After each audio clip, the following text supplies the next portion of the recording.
Bienvenidos a una nueva edición aquí de Revolución en Valores, señoras, señores, como nos comprometimos con un gran amigo de la casa, el doctor nada más y nada menos Ezequiel Casañe. ¿Cómo le va, Doc? Hola Rita, ¿cómo estás? Bueno, muy bien. Como decíamos en el avance, la presentación, un placer, Doc, tenerlo acá nuevamente. Este país no nos da descanso, más particularmente hablando de la especialidad de toda la rama de la que usted se ocupa, su estudio, por supuesto, nos obliga a conversar siendo gente de derecho, ocupándonos de temas que hacen a nuestro país y más que nada los cambios que queremos, ¿no es cierto, Ezequiel, para la Argentina? Habíamos conversado en anterior emisión, cuando tuvimos el gusto de tenerte aquí en nuestra casa, acerca de la obra pública, de todos los cambios que se venían, de la posible ley bases. Bueno, ahora tenemos una realidad, pisamos firme, ¿no es cierto? Estábamos como en arenas movedizas, un work in progress. Ahora nos encontramos, guste o no, con ciertas realidades. Acerca de esas realidades justamente nos gustaría abrir un poquito el libro de nuestra ley bases y poder echar un poco de luz a nuestros colegas, pero ante todo también a nuestra ciudadanía, ¿no? Para ver qué va a pasar, en cuánto esto va a mejorar, este famoso régimen que plantea la ley también rígida, régimen de incentivo a las grandes inversiones, los pro, los contra, ¿qué pasa? ¿Me van a vender la patria? No. ¿Qué hace el dueño de una pyme? ¿Va a venir un gran inversor y va a atentar contra el capital que poseo, contra el pequeño emprendimiento devenido en empresa que he formado? Bueno, hablar un poco acerca de esto, Ezequiel.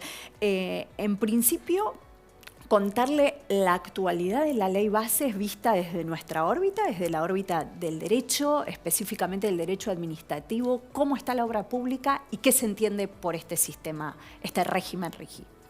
Bueno, un placer estar de nuevo en tu programa. Y hoy, como vos decís, tenemos ley bases. En aquel momento, en la última participación que tuve, no teníamos ley bases y hablábamos de un posible RIGI, posibles modificaciones a los principales institutos del derecho público, y hoy ya tenemos la ley bases, con lo cual hoy tenemos un panorama claro de cuál es la legislación vigente y lo que puede ocurrir en Argentina. Esta ley bases es, algunos la llamaban ley ómnibus, pero es una ley que tiene muchos aspectos distintos y centrales. En primer lugar, tiene una delegación legislativa muy importante que va a disparar una reforma del Estado. Esto ya lo ha dicho el gobierno de turno. De hecho, el nombramiento de Federico Sturzenegger en este Ministerio de Transformación es el ministerio que va a actuar sobre esa reforma del Estado, entre otros organismos. Tenemos una delegación, tenemos grandes reformas a la ley de procedimientos administrativos, que yo celebro mucho, que después podemos hablar. Tenemos un régimen, como vos comentabas, a las grandes inversiones, que tiene muchos aspectos. Tenemos también reformas al régimen de energía y del gas. Tenemos también, bueno, el famoso blanqueo, que es muy importante su aspecto fiscal. Y tenemos también una orden de privatizar ciertas empresas y de renegociar ciertos contratos, como los contratos de la obra pública, que están pasando un momento muy, muy crítico. Así que yo te diría que me indiques por dónde quieres empezar. Es un panorama, claro, es un panorama son muchos temas, amplísimo, temas. realmente. Bueno, primero que nuestra gente pueda comprender cuál es la actualidad de la obra pública, sobre dónde estamos parados. Bien. La obra pública, el contrato de obra pública es un contrato donde se realiza una infraestructura y el Estado va pagando a medida que la obra avanza. Bueno, al no haber plata, como dicen, estas obras se han paralizado, te diría, en más de un 95%. Las que tenían poca ejecución, las que tenían mucha ejecución, e incluso estamos viendo que se han paralizado obras con financiamiento proveniente de organismos multilaterales de crédito, o sea, con financiamiento disponible, pero también se han paralizado. ¿Por qué? Uno se pregunta, porque el gobierno no quiere generar deuda. Entonces se aplica esos recursos a estas obras, está generando deuda con los organismos multilaterales de crédito. La situación del sector de las obras públicas, que hay más de 4.000 obras en ejecución, es muy crítica. Es muy crítica. ¿Qué es lo que va a suceder? Hay 3 escenarios. Uno poco posible es que continúen, lamentablemente. El segundo es que se judicialicen. Y el tercero es que se acuerde alguna terminación contractual bilateral. ¿Bien? Yo me pregunto, Ezequiel, Doc, con toda la experiencia en asesoramiento a empresas, a clientes de todo tipo, quiero creer que el gobierno, bueno, por supuesto es una pregunta, no sé si comprometida, pero probablemente la sepas o no, pero sí poder discurrir y evaluar posibles respuestas. Este impacto, este estudio de impacto, este ex ante de analizar todas estas consecuencias posibles que claramente no son positivas en lo inmediato ni para un inversor, ni para el empleado, la persona que puede trabajar en una obra y demás, han sido analizadas, han sido sopesadas y aún así en ese análisis la ecuación dio que la solución era dejarlas paralizadas. Sí. Mira, ¿Cómo es el análisis? Parece que lo hubiésemos hablado antes. Y te digo por qué. Porque vengo de España, vengo de dar un seminario en Salamanca, con la Universidad de Salamanca y el Instituto Alemán Max Planck. Y lo que están sosteniendo hoy en día en Europa, la moderna doctrina y jurisprudencia administrativista, es que toda norma tiene que tener un análisis de prospectiva necesaria. Toda norma hay que exigirle al legislador que tenga un análisis de prefactibilidad sobre los impactos negativos y positivos. Bueno, la mala noticia, Rita, es que en Argentina eso no existe. No existe ningún órgano, ninguna agencia regulatoria, ni el Congreso, ni ninguna legislatura provincial analizan el impacto mediato o inmediato de las normas. Con lo cual la respuesta a tu pregunta es si hubo un análisis de impacto sobre estas medidas. No la ha sabido, pero yo creo que la decisión es una decisión de índole económico. Claro, y fiscal. pero tengamos en cuenta que esas consecuencias las vamos a pagar. Eso sin perjuicio de no estamos aquí hablando ni a favor ni en contra, estamos trayendo realidades y que se estudian en el mundo académico, ¿verdad? Como dicen los ingleses, Rita, no hay almuerzos gratis. O sea, alguien termina pagando la cuenta. Hay una cláusula importante en la ley de bases que también habilita la renegociación de estos contratos. Pero claro, tiene que haber un acuerdo bilateral. Seguro. Pero el sector de la construcción y de la obra pública está muy preocupado, se han interrumpido todos los pagos y también están preocupados los organismos multilaterales de crédito que tenían asignado esos fondos para el desarrollo de estas obras. Pero bueno, obviamente el impacto es un impacto macroeconómico, de decisión política, y va a haber que encontrar una salida a todo esto. Y ahí recordá que tenemos en Argentina el régimen vigente de PPP, que es un régimen que genera financiamiento privado, que esos contratos podrían transformarse en PPP. Y también la ley de bases trae una reforma muy importante al régimen de concesión de obra pública, que lo asimila prácticamente al régimen de PPP. Le da seguridad jurídica, morigera las prerrogativas del Estado, genera sistemas, por ejemplo, para dirimir las controversias de arbitraje, con lo cual hoy tenemos un régimen de PPP moderno, un régimen de ley de concesión de obra pública moderno, y tenemos el viejo régimen de obra pública que está en un estado de situación terminal por ausencia de fondos del Estado para afrontar el cumplimiento de las obligaciones, que va a generar un problema, como bien vos decís. Sí, sin lugar a dudas, la ley de bases lo que trae es un cambio ideológico en cuanto a la concepción del Estado. Sería en lo que en penal se llama una teoría de la prevención general, ¿no es cierto? A modo ejemplificativo, un modo de disuadir y atraer otras realidades que sabemos que en lo inmediato no, sino es un camino de ida en el largo plazo para hablar de una nueva Argentina. Por supuesto, eso está claro, sin perjuicio de que, como está señalando el doctor, en lo inmediato algunas consecuencias se tengan que pagar.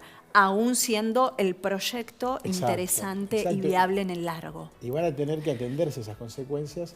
Lo que prima en esta ley, con la cual estoy de acuerdo, es el respeto del principio de subsidiariedad del Estado. Dejar que el sector privado pueda desarrollar las actividades que puede llevar adelante en competencia. Y el Estado únicamente tener un rol, digamos, de auxiliador cuando el privado no puede llevarlas adelante. Sí, lo que conversamos en el anterior programa, que en definitiva... Liberar las fuerzas productivas. Claro, claro, en definitiva es el modelo lo más cercano al ideal de lo que se puede requerir, al punto medio de lo que se puede requerir en el Estado, auxiliar en temas educativos, estar presente, en temas de salud presente, seguridad, sin perjuicio de dar esta libertad al inversor, ¿no? Y ahora sí nos metemos, luego vamos a hablar un poquito de gas en Río Negro. El Doc en off me decía, hay temas que son sí o sí, nuestra ciudadanía se tiene que involucrar y tiene que saber, y lo agradecemos, Ezequiel, que tengas la posibilidad de estar tan de cerca asesorando a distintas áreas del gobierno, a distintas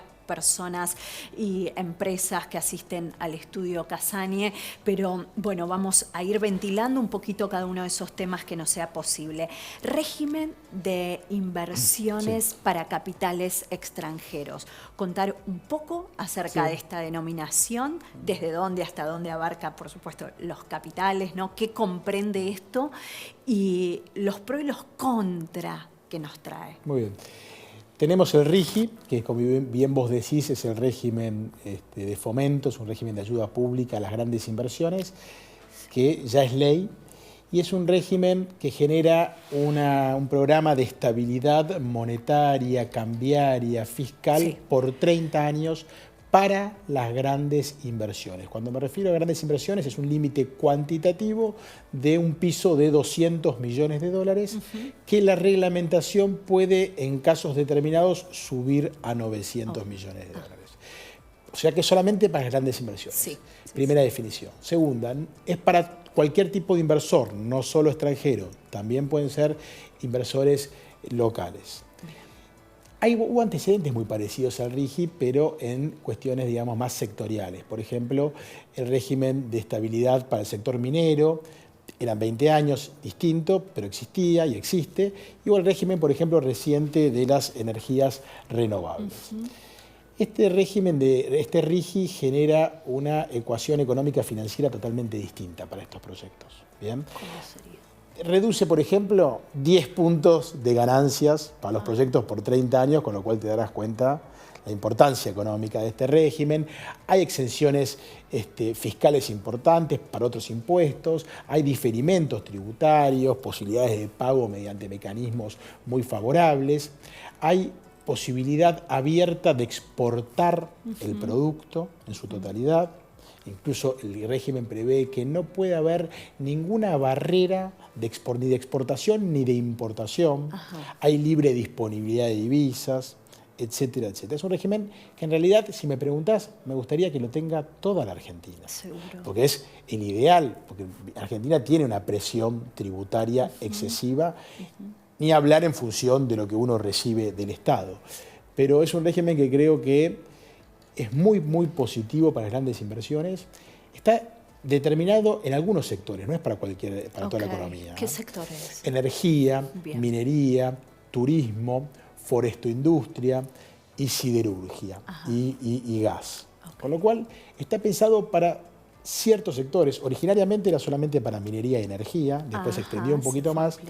Y hay un dato que no es menor, y es el siguiente. Es un régimen de ayuda pública clásico, donde hay una decisión reglada de la administración concediendo este beneficio y hay derechos adquiridos una vez que se adquiere este beneficio. Bueno, lo importante es que en ese acto administrativo de otorgamiento del beneficio, la entidad que lo otorga tiene que analizar el impacto de cada proyecto en la competencia del mercado.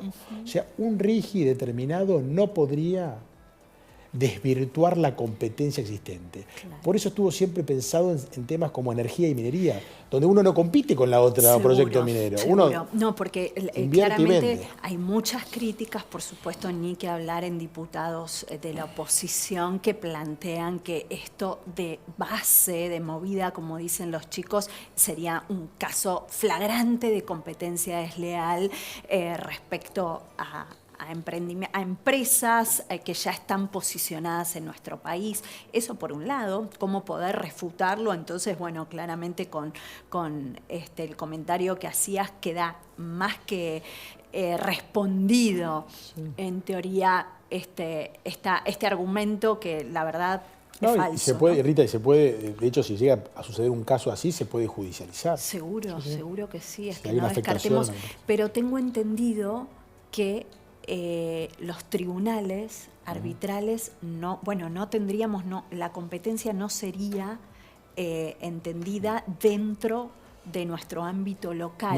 No, ¿Cómo opera esto? Es así, mira, es así. Sí. No, yo me refiero a una empresa que esté fuera del RIGI, que esté afectada. Ajá, esa empresa sí puede judicializarlo en los tribunales. Sí. Pero ese punto que vos tocás es muy importante porque es el que le da seguridad jurídica a este régimen. Y este régimen está además está previsto para dirimir los conflictos el sistema de arbitraje y además se puede elegir entre varios sistemas de arbitraje. Claro. Entre ellos, por ejemplo, la Corte de Comercio Internacional con sede en París. Y eso es muy importante para los inversores porque nosotros podemos, por ley, establecer un régimen ideal para atraer capital e inversiones, pero lo que los inversores nos preguntan, sobre todo los abogados, es pero esto es en Argentina. Seguro, y en Argentina, la seguridad jurídica las reglas se cambian. Nuestros, claro, se cambian a mitad de juego. Entonces, la respuesta que tenemos nosotros, yo vengo de España de tratar de difundir un poco este régimen, la respuesta es, señores, no, la garantía que tienen ustedes es un sistema arbitral objetivo. Y no tenemos que tenerle miedo al sistema de arbitraje, porque ese sistema de arbitraje es el que funciona, por ejemplo, en la mayoría de los países latinoamericanos. Yo no sé si lo contaba la otra vez en el programa, pero Chile, Colombia, Perú, todas las cuestiones contractuales entre los inversores y el Estado se dirimen en sede arbitral. ¿Y sabés quiénes componen los tribunales arbitrales? Los profesores de las universidades públicas. Es un sistema que funciona. Nosotros estamos, digamos, dolidos con el sistema de arbitraje porque fuimos el país en su momento mayor demandado después de la crisis del 2001 en el CIADI. Claro. Esos arbitrajes vienen dados por la firma de los tratados de protección recíproca de inversiones con más de 60 países, con lo cual de eso no vamos a zafar nunca. Y además se genera una desigualdad, ¿sabes cuál es? ¿Cuál? Con esos tratados, que en un mismo proyecto el inversor argentino no tiene CIADI y el inversor extranjero tiene CIADI. En cambio, bajo el RIGI van a tener todos una solución arbitral si hay un conflicto, que ojalá no Claro, la información que circula en cuanto a temas ya ideológicos es muy confusa para el ciudadano y realmente esto es algo para apostar que va a poder dar posibilidades de mirar un futuro.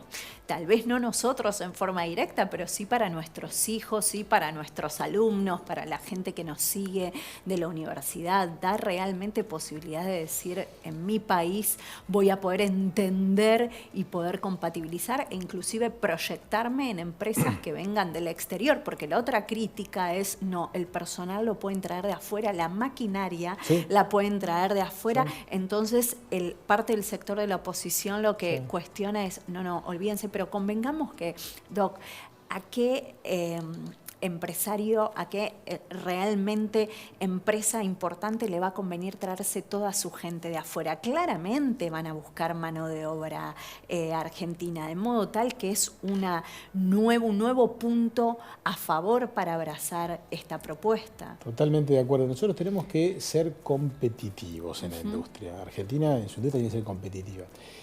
Y yo lo explico mucho cuando explico el régimen de PPP.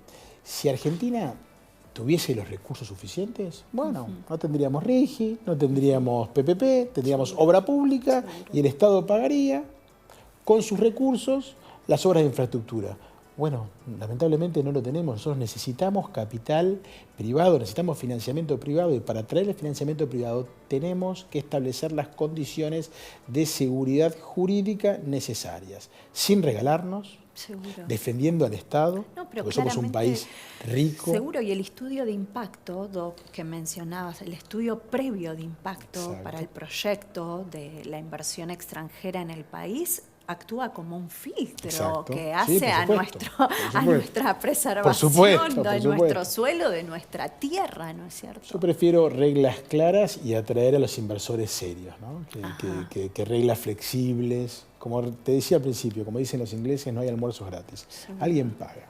Si uno defiende a rajatabla las prerrogativas del Estado, defiende un Estado con puño de hierro, bueno, después los contratos van a ser muy caros. O sea, el inversor también invierte en Libia y en Afganistán. Pero hay que ir a ver las tasas, hay que ir a ver los precios de esos contratos. Eso lo que queremos son inversores serios, con contratos razonables y sobre todo que se puedan concretar los objetivos de infraestructura. Hoy tenemos un déficit enorme en infraestructura, en todas las áreas, Rita. Vial, portuaria, ferroviaria, no te tengo que explicar, aeroportuaria. Bueno, en un país tan grande como el nuestro no nos podemos dar ese lujo de no tener una infraestructura. La infraestructura lleva adelante el crecimiento del país. ¿En qué aspecto, Doc, el empresario a cargo de una pyme debería estar atemorizado por esto si fuéramos abogados del diablo, verdad? ¿Y cuál sería la respuesta a favor justamente de todo lo que estamos enarbolando para traerle un poco de tranquilidad? Si hoy un cliente fuera a visitar una pyme, fuera a visitar el estudio Casagne y plantea todo este escándalo que muchos compatriotas, más que nada gente de la oposición, plantean respecto a este régimen. ¿Qué otra forma de responderle para traerle tranquilidad y pacífica convivencia al empresario de una pyme con un gran inversor? Sí, yo diría que es al revés. Yo creo que este régimen va a beneficiar muchísimo a las pymes, porque al apuntar a las grandes inversiones, de más de 200 millones de dólares, estamos hablando de proyectos, te diría, únicos, ¿no? Por eso siempre hago hincapié en los energéticos, en los mineros, que llevados adelante por las grandes empresas van a requerir de lo que se denominan los clústeres de pymes para ser los proveedores. Fabuloso. Hay cámaras de proveedores. Ahí hay que competir y generar esa competitividad. Y te voy a decir algo más. Hoy todas las empresas buscan lo que se denomina licencia social. Buscan contratar con proveedores locales, cuidar el medio ambiente, además necesitan evaluaciones de impacto ambiental. Yo estoy muy metido, por ejemplo, en cuestiones de desarrollo de proyectos mineros, entre ellos el cobre. Sí, ahora conversamos de eso, lo mejor para lo último. No, sí, pero digo, no hay ninguna empresa que vaya a encarar un proyecto de 2.000, 3.000 millones de dólares que se ponga a ahorrar en cuestiones que no le van a dar una licencia social. Al revés, tenemos que estar... Vos pensás que traer proveedores de afuera no es fácil, porque estamos en la periferia nosotros. Absolutamente. No estamos en el centro. No, toda la teoría de costos. Los Por que eso mismo digo, empresas lo sabemos. ¿no? El costo internos y externos. Tremendo. Porque internos también, para llevar un tema del puerto. Sí, aparte miden el costo de oportunidad. ¿Cuánto dejo de ganar trayendo gente acá versus teniéndolos del lugar de origen? Yo creo en la teoría del derrame de estas grandes obras. Bien. Tenemos que realizarlas. Es muy positivo, pero además, Doc, es muy valioso que nuestra gente pueda sentirlo, pueda escucharlo de alguien que está en el métier. ¿Te puedo dar un ejemplo, Rita? Sí. Vaca Muerta no es para siempre. La ventana de oportunidad de Vaca Muerta se está pensando en 15 años. Claro. Si en 15 años no desarrollamos Vaca Muerta, cuando tengamos ganas de desarrollarla, el hidrógeno verde va a ser el combustible y ya no se va a utilizar más, por ejemplo, el petróleo. Claro. O sea, que es ahora. Y bueno, para esto está este sistema. Es un gran título, lo que acabas de mencionar, por eso quedé el sector lo conoce. Impactada. No hay mucho tiempo. No podemos, fíjate lo que pasó con el litio. No hay tiempo. Fíjate lo que pasó con el litio. Los precios internacionales del litio se derrumbaron en un 80%. Hoy el litio, que nosotros tenemos un potencial enorme con el triángulo entre Catamarca, Jujuy y Salta, hoy el litio ya no está siendo mirado como era antes. Hoy el foco está en el cobre. ¿Por qué? Porque el litio cayó. Entonces no podemos quedarnos de brazos cruzados y ver todas las oportunidades pasadas. Increíble, Doc. La verdad, muy notable y bueno, y nos despierta un poco esta información y lo necesitamos los argentinos. Vamos a meternos en nuestro último bloquecito, nuestra última parte del programa, justamente esto, ¿no? Temas que has traído en nuestra anterior emisión, litio, cobre, la esperanza un poco de nuestra Argentina, de nuestro país. Hay un conflicto también en torno a temas de recursos naturales, de gas en el sur de nuestro país, Río Negro con la provincia, con nuestra provincia de Buenos Aires. ¿Qué está sucediendo? ¿Cuál es la proyección y cuál es el meollo de ese conflicto? ¿Cuáles los intereses creados, ¿no? Precisamente detrás de eso?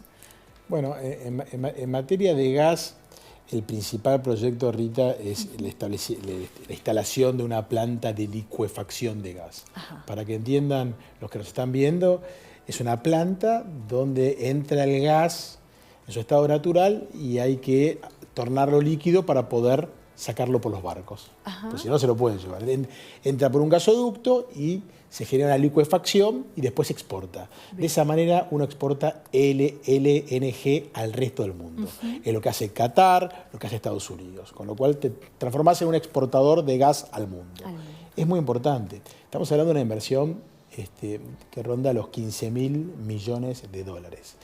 YPF, nuestra empresa líder en el sector, está liderando el proyecto de licuefacción y el tema es dónde se va a instalar. Y acá juega un papel fundamental el RIGI.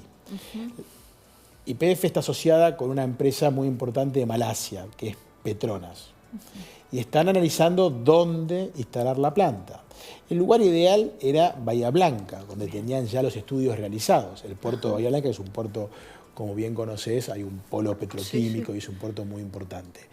Pero el problema ahora es un problema político porque el gobernador de la provincia de Buenos Aires no adhirió al RIGI. Y en cambio, Río Negro, con el apoyo de Neuquén, adhirieron inmediatamente al RIGI y están pidiendo a viva voz que se instale la planta de licuefacción en Río Negro. Es una decisión que la va a tener que tomar YPF, porque el promotor del RIGI es YPF. Entonces YPF va a analizar dónde le va a convenir instalar la planta. ¿Por qué es importante que una provincia adhiera al RIGI? Bueno, porque al adherir al RIGI también genera, genera las condiciones de los impuestos y los tributos locales favorables al proyecto. Entonces, un empresario, como es YPF, una empresa, va a tener que analizar las mejores condiciones que hacen a su ecuación económica financiera. Entonces, el gran problema ahora es que se está dando un dato muy curioso. El intendente de Bahía Blanca es de la Cámpora y le está pidiendo a gritos a Kicillof que adhiera al RIGI. Es increíble. Porque entiende que el RIGI es favorable. Pero vos imaginate que puede llegar a dejar pasar una inversión de 15.000 millones de dólares por una cuestión política ideológica. Fue lo que pasó con las PPP. Claro. Fue lo que pasó con las PPP. Y fue lo que pasó también con una discusión que se está dando en cuestiones de procedimiento administrativo, que si tengo un segundito, te cuento que es muy interesante. Es la otra gran modificación respecto a la ley de procedimientos administrativos en nuestra ley de bases. Exacto. Todo suyo. Bueno, uno de los puntos que trajo esta ley de bases es la modificación de esta vieja ley de procedimientos administrativos, que es una ley de la época de los militares, un decreto de ley, que como bien vos sabés es la 19.549, que establece un sistema, para mí perverso, de no poder recurrir a la justicia directamente cuando uno tiene un conflicto con el Estado, sino que hay que agotar la vía administrativa con presentaciones inoficiosas que nunca se contestan y si se contestan se rechazan. Un sistema que por ahí impide que una persona tenga acceso a la justicia por el plazo de un año. Bueno, este régimen la ley de bases modifica el régimen, pero no lo deroga lamentablemente como me hubiese gustado. Pero sí lo mejora muchísimo. Los plazos que eran de 15 días pasan a 30 días, le quita efectos perjudiciales que tenía este régimen. Sí. Por ejemplo, Torna expresa ciertas cuestiones de informalismo, el decoro, disminuye temas del decoro que tornaban justamente más burocrática toda esta etapa. Introduce todas cuestiones de buena administración. Sí, y una de las cosas que para mí es muy importante es que deja bien en claro que el silencio de la administración no es un derecho de la administración, que la administración tiene siempre la obligación de contestar las presentaciones de los particulares. Y, por ejemplo, el modo de configurar ese silencio para sortear la vía ya no es tan engorroso de prontos despachos, presentaciones, sino que es automático. Bueno, eso me parece muy loable. Con lo cual en realidad está inspirada en los principios de buena administración. Bueno, claro. Estoy muy contento con la reforma. Me hubiese gustado quizás un pasito más, que era derogar el agotamiento de la vía, como en muchos países que es optativo. Pero bueno, a veces lo perfecto es enemigo de lo posible. Y después hay un tema que sí me gustaría aclarar, porque sí veo que hay bastantes dudas, que es el tema del silencio positivo.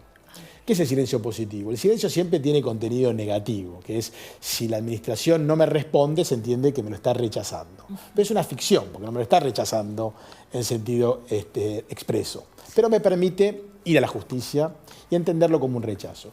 El silencio positivo es un avance en la materia que implica que no contestar una presentación otorga un derecho. Y está bien, pero para ciertos casos puntuales. Yo no puedo presentarme a la administración pública, pedirle la compraventa de un inmueble y a los 30 días, frente al silencio, tenerlo por comprado, adquirido. Imaginemos el RIGI, lo mismo. No puedo presentar un proyecto de 200 millones de dólares, pasan 30 días, no me contesta. Es que no está para eso. No hay que tenerle miedo al silencio positivo. Es excepcional. Si ustedes se fijan en el artículo 31 de la Ley Bases, está establecido cuando se requieren autorizaciones administrativas a derechos preexistentes. Esto es muy técnico, pero es cuando yo tengo un derecho y la regulación me determina una autorización por razones de interés público, que puede estar o no puede estar. Bueno, lo que está diciendo esta normativa es cuando vos requerís autorizaciones para ejercer derechos que ya tenés, si pasa un tiempo, es como que te den esa autorización. Entonces le estamos poniendo la pelota, que está bien, al Estado. Y entonces, si se generan situaciones irregulares, bueno, se van a tener que comprometer las responsabilidades de los funcionarios públicos que dejaron transcurrir los plazos. Tenemos que lograr salir de esta... Bueno, vos te acordás... Fabuloso. Vos te acordás del sketch de Gasalla, el famoso sketch de Gasalla de la administración pública. Atrás, bueno, atrás en el tiempo. Tenemos que dejar esa visión. Hoy en Europa se hace hincapié en el concepto de la buena administración, del servicio público antes de que fuera servicio público, como lo entendían los franceses. Servir, el servidor público. Sí, totalmente. Bueno, el servidor público tiene que contestar nuestras presentaciones. Es una garantía también constitucional. Seguro. Es el deber, deriva del libre pensamiento, peticionar ante las autoridades. Sin la decisión fundada, no tenemos nada. Así que estoy muy contento con esa reforma, Rita. Es muy halagador y es muy inspirador escucharte en tu exposición, que en definitiva no estás más que transmitiendo tu día a día, lo que vivís, lo que estudiás, lo que te informás. Por eso también la importancia del mundo académico, ¿no? Y poder generar vasos comunicantes con la academia, con no solo distintas colegiaturas aquí dentro de nuestro país en el plano local, sino también poder conversar estas cuestiones con países, como vos señalás, que están muy de ida de estas cosas, o si se quiere hasta de vuelta, y nos pueden ayudar a recorrer estos primeros pasos de la refundación de nuestra querida Argentina. Por supuesto, felicitarte por tu flamante designación dentro del Colegio de Abogados de la ciudad. Gracias. El doctor Ezequiel Casañe no para de ilustrarnos con buenas noticias, con posiciones, espacios en donde realmente puede generar impacto. Chicos, alumnos, gente que te sigue, la verdad lo agradecemos mucho, Ezequiel, porque necesitamos gente apasionada, gente con valores, como dice este programa. Gracias por habernos acompañado. Señoras, señores, amigos, nosotros nos volvemos a encontrar en nuestra próxima emisión. Chao.